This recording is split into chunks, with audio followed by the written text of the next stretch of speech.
دنیا بھر میں کورونا کی تباہ کاریاں۔ قاتلانہ وائرس سے دنیا بھر میں ہلاکتوں کی تعداد 1,70,000 تک پہنچ گئی۔ مریضوں کی تعداد 24 لاکھ سے تجاوز کر گئی۔ امریکہ میں ایک دن میں مزید 2,000 کے قریب ہلاکتیں، تعداد 42,000 سے زیادہ ہو گئی۔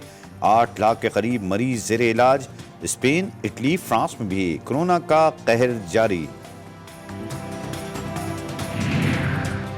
کورونا کے باعث سعودی عرب کے حفاظتی اقدامات، مسجد الحرام اور مسجد نبوی میں افطار کے دسترخوان نہ لگانے کا فیصلہ، امام کعبہ کی مکہ مکرمہ اور مدینہ منورہ میں افطار ٹوکریاں تقسیم کرنے کی ہدایت۔ امام کعبہ شیخ عبد الرحمن السدیس کہتے ہیں مسجد الحرام اور مسجد نبوی میں نماز تراویح 10 رکعت ادا کی جائے گی۔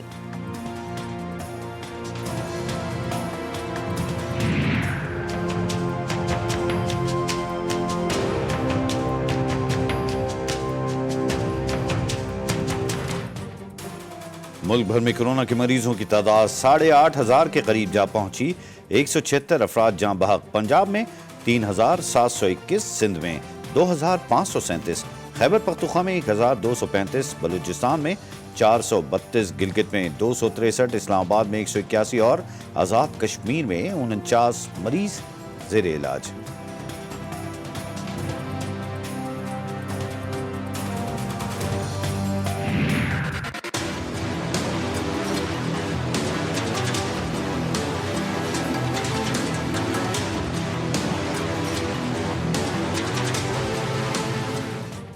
امریکی خام تیل کی مارکیٹ کریش کر گئی۔ تاریخ میں پہلی بار امریکی خام تیل کی قیمت منفی زون میں داخل۔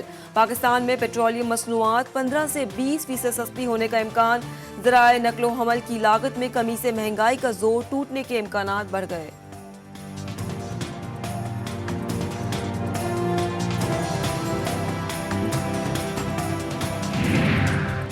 تیل کی قیمتوں میں تاریخی گراوٹ کا فائدہ اٹھائیں گے۔ اس بحران کو قومی ذخائر بھرنے کے لیے استعمال کرنا چاہتے ہیں۔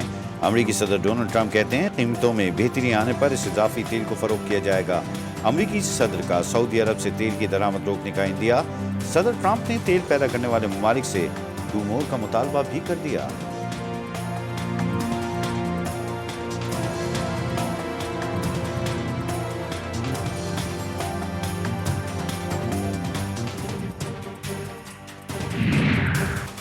کورونا وائرس کے نام پر خوف پھیلا دیا گیا۔ دنیا میں مجموعی طور پر 1532 ارب بیرل تیل موجود ہے۔ سابق سینیٹر فیصل رضا عابدی کی پروگرام دستک میں گفتگو، کہا دنیا میں 42 سال بعد آئل کا خاتمہ ہو جائے گا۔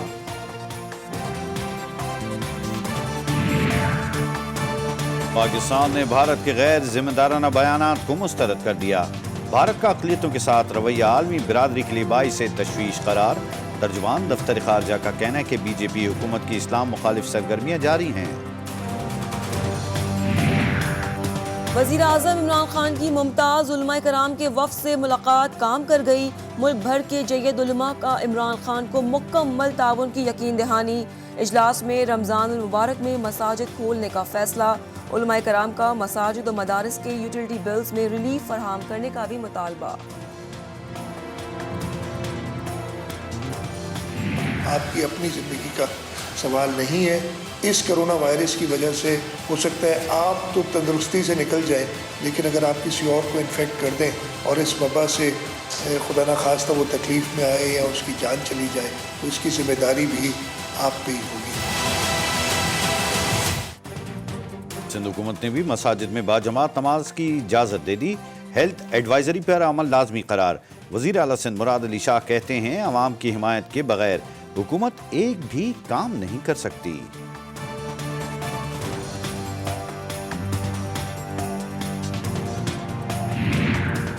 امیر جماعت اسلامی سراج الحق کا قوم سے جمعے کو یوم صفائی اور رات کو شب توبہ کے طور پر منانے کی اپیل۔ میڈیا سے گفتگو میں کہا رمضان المبارک قریب آ گیا، حکومت کی اصل مستحقین تک رسائی ہی نہیں۔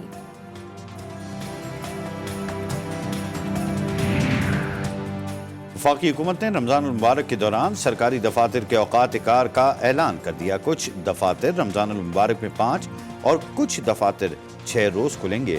دفاتر پیر تا جمعرات صبح 10 بجے سے شام 4 بجے تک کھلیں گے۔ جمعے کو صبح 10 سے دوپہر 1 بجے تک کام ہوگا۔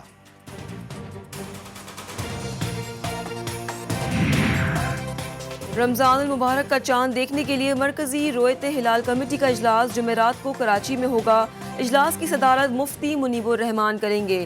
سعودی عرب میں 24 تاریخ کو پہلا روزہ ہونے کا امکان۔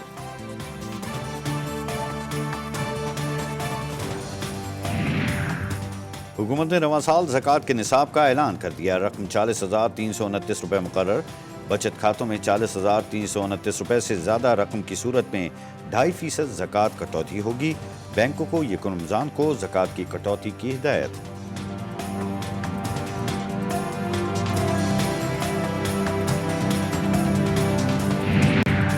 بلوچستان حکومت نے صوبے بھر میں جاری لاک ڈاؤن میں 5 مئی تک توسیع کر دی۔ نوٹیفیکیشن جاری۔ لاک ڈاؤن میں توسیع کرونا وائرس کے مقامی سطح پر تیزی سے پھیلاؤ کے باعث کی گئی۔ بلوچستان حکومت کا موقف۔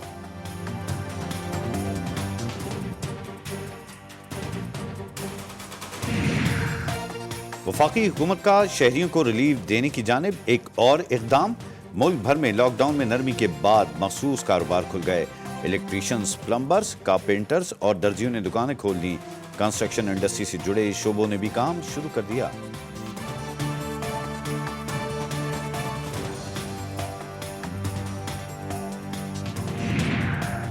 کسی کو علم نہیں ہوا، سندھ حکومت نے 1 ارب کا راشن بانٹ دیا۔ کورونا سے متعلق اسکر نوٹس کیس کی سماعت۔ چیف جسٹس نے ریمارکس دیتے ہوئے کہا، سندھ حکومت چھوٹا سا کام کر کے اخباروں میں تصویریں لگواتی ہے۔ بلوچستان حکومت کی رپورٹ میں بھی شفافیت کا مسئلہ ہے۔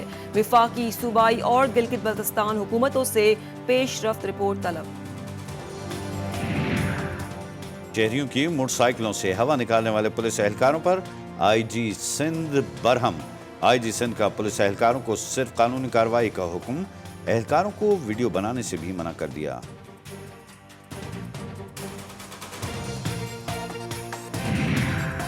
کراچی پولیس کا اہلکار مبینہ طور پر بھارتی خفیہ ایجنسی را کا کارندہ نکلا۔ 3 روز قبل لاپتہ ہونے والے اے ایس آئی کو گلستان جوہر سے گرفتار کر لیا گیا۔ اے ایس آئی شہزاد کا تعلق MQM لندن سے ہے، پولیس کا دعویٰ۔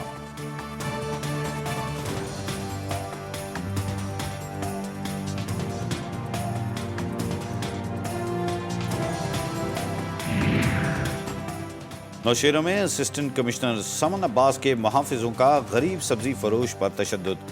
محنت کش کو پہلے مرغہ بنایا گیا، پھر بہیمانہ تشدد کیا گیا۔ تھانہ اکوڑا خٹک کا FIR لینے سے انکار۔ اعلیٰ حکام انصاف فراہم کریں، مزدور کی دہائی۔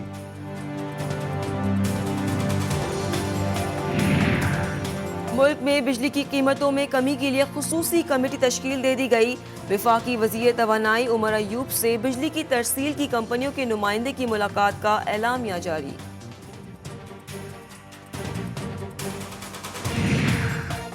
متحدہ عرب امارات سے پاکستانیوں کی واپسی 21 اپریل سے شروع ہو جائے گی۔ شاہ محمود قریشی کا متحدہ عرب امارات کے وزیر خارجہ سے ٹیلی فون پر رابطے میں فیصلہ۔ UAE کی جیلوں میں قید 400 پاکستانیوں کی رہائی پر شکریہ بھی ادا کیا۔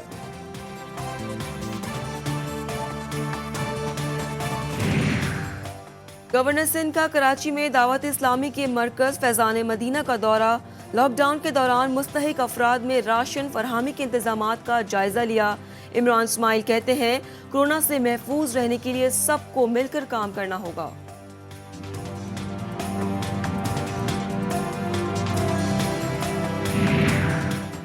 جماعت اسلامی اور الخدمت فاؤنڈیشن کے زیر اہتمام جی نیوز لاہور بیورو میں جراثیم کش دواؤں کا چھڑکاؤ۔ ملازمین میں سینیٹائزرز اور ماسک تقسیم کیے گئے۔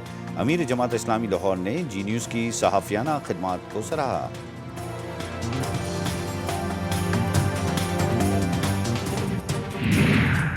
خلیج فارس میں ایران اور امریکہ پھر آمنے سامنے آ گئے۔ ایرانی کشتیوں نے خلیج فارس میں امریکی جہاز کو گھیرے میں لے لیا۔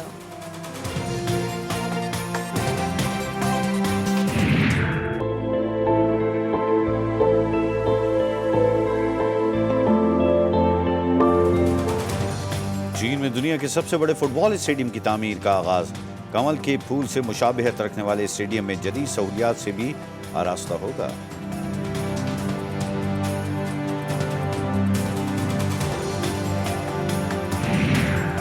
اور اور خیبر پختونخوا، پنجاب، گلگت بلتستان، اسلام آباد اور آزاد کشمیر میں تیز ہواؤں اور بارش کا امکان، محکمہ موسمیات نے نوید سنا دی۔ بارش برسانے والے بادل جم کر برسیں گے۔